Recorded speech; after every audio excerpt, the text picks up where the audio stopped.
Hi guys, welcome back to my channel tell and talk English. आज हम एक story cover करेंगे जिसका टाइटल है द वैल्यू ऑफ टाइम, समय का मूल्य। ये स्टोरी बहुत ज़्यादा इंटरेस्टिंग होने वाली है क्योंकि ये स्टोरी मुझे खुद भी बहुत पसंद आई थी और इसमें काफ़ी सारी वोकेबलरीज ऐसी हैं जो आपको आज नई सीखने को मिलेंगी। और इस स्टोरी से आपको डेफिनेटली कुछ ना कुछ सीखने को मिलेगा। और जैसा मैं आपको अपनी पिछली वीडियोज़ में बताता हुआ आया हूँ कि अगर आप इंग्लिश स्पीकिंग की तैयारी कर रहे हैं तो ये स्टोरीज आपको इंग्लिश स्पीकिंग में बहुत ज़्यादा हेल्प करेंगी। तो चलिए स्टोरी शुरू करते हैं। Once upon a time there was a young boy. एक बार की बात है, देयर वॉज एक था, अ यंग बॉय एक युवा लड़का, नेम्ड जिसका नाम था Sam, who loved to play all day, जिसको पूरे दिन खेलना पसंद था, एंड और अवॉइडेड यानी कि टालना, और and avoided his chores. Chores को कहते हैं एक ऐसा काम जिसको करते करते हम ऊब जाते हैं, परेशान हो जाते हैं, जो करना हमें अच्छा नहीं लगता, उसको चोर्स कहते हैं। एंड अवॉइडेड यानी उसे टालना पसंद था, हिज चोर्स यानी ऐसे काम जो उसे पसंद नहीं थे। वन डे एक दिन, ही मैट वह मिला, एन ओल्ड मैन एक बूढ़े आदमी से, हु वॉज बिजी जो कि बिजी था, प्लांटिंग सीड्स। प्लांटिंग को कहते हैं रोपना, सीड्स को कहते हैं बीज। अब रोपना होता है, जैसे मैं आपको हिंदी में अच्छी तरीके से समझाऊं तो अगर हमारे पास जो बीज होते हैं, जो पेड़ पौधे होते हैं, उनको मिट्टी में लगाना, उसको प्लांटिंग कहते हैं। इन हिज गार्डन अपने बगीचे में, क्यूरियस यानी जिज्ञासु, सैम आस्क्ड सैम ने पूछा, why are you working so hard, तुम इतनी मेहनत क्यों कर रहे हो। वर्किंग सो हार्ड मीन इतनी मेहनत क्यों कर रहे हो।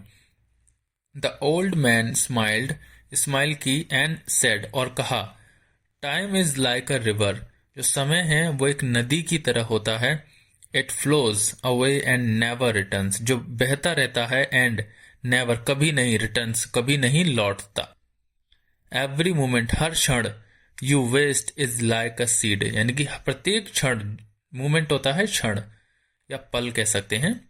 यू वेस्ट जो तुम वेस्ट करते हो, इज लाइक अ सीड एक बीज की तरह होता है, दैट विल नेवर ग्रो जो कभी नहीं उगेगा। यानी कि हम जो अपना समय बर्बाद कर देते हैं वो एक बीज की तरह है जो कभी उगेगा नहीं, एक ऐसा बीज जो कभी उगेगा नहीं। सैम थॉट, सैम ने सोचा, अबाउट इट इसके बारे में, एंड रियलाइज्ड और उसे एहसास हुआ, he had been wasting his precious time कि वह अपना कितना कीमती समय, प्रीशियस होता है कीमती, he had been wasting his precious time वह अपना कितना कीमती समय बर्बाद कर रहा था। ही डिसाइडेड उसने निर्णय किया, to make each day count balancing उसने निर्णय किया कि अब वह प्रत्येक दिन एक संतुलित की तरह संतुलित करेगा कि मुझे किस टाइम क्या करना है। His fun with his responsibility यानी कि उसने संतुलित किया कि अब मुझे खेलना भी है और मुझे काम भी करनी है, अपनी रिस्पॉन्सिबिलिटीज भी संभालनी है। ईयर्स लेटर, यहाँ पे ईयर्स में एस लगा हुआ है, इसका मतलब है कि सालों बाद। ईयर्स लेटर मतलब सालों बाद। Sam became successful and happy, जो सैम था वो बिकेम यानी बन गया, सक्सेसफुल यानी कि एक सफल व्यक्ति, एंड हैप्पी और खुश व्यक्ति। Always grateful for the lesson he learn यानी वो ग्रेटफुल होता है किसी चीज का आभारी होना। ऑलवेज ग्रेटफुल वह हमेशा ग्रेटफुल था, फॉर द लेसन उस लेसन के लिए, ही लर्न जो उसने सीखा था। ही अंडरस्टूड वह समझ गया, अंडरस्टूड होता है समझना, लेकिन सेकंड फॉर्म है इसलिए वह समझा।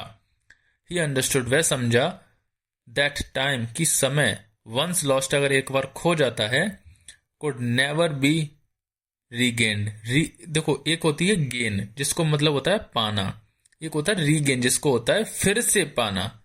तो वंस लॉस्ट अगर वो एक बार खो गया, कुड नेवर बी रीगेन तो उसे दोबारा फिर से नहीं पाया जा सकता।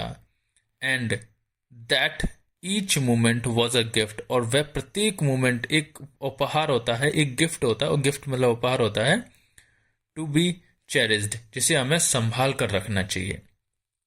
तो चलिए गाइस, यहाँ पे हमारी स्टोरी एंड होती है। होप कि आपको ये स्टोरी काफ़ी पसंद आई हो। अगर आप चाहते हैं कि मैं इसकी जो वर्ड मीनिंग्स हैं उसको मैं एक पर्टिकुलर आपको एक नई वीडियो में बना के या फिर एक पीडीएफ फॉर्म में आपको दे दूं, तो आप मुझे कमेंट करिएगा, मैं ऐसा कर दूंगा। और मैंने एक सीरीज स्टार्ट की है जिसमें हम शाम को कुछ 5 से 10 वर्ड मीनिंग कवर करते हैं जो इंग्लिश स्पीकिंग में बहुत ज़्यादा हेल्प करती हैं।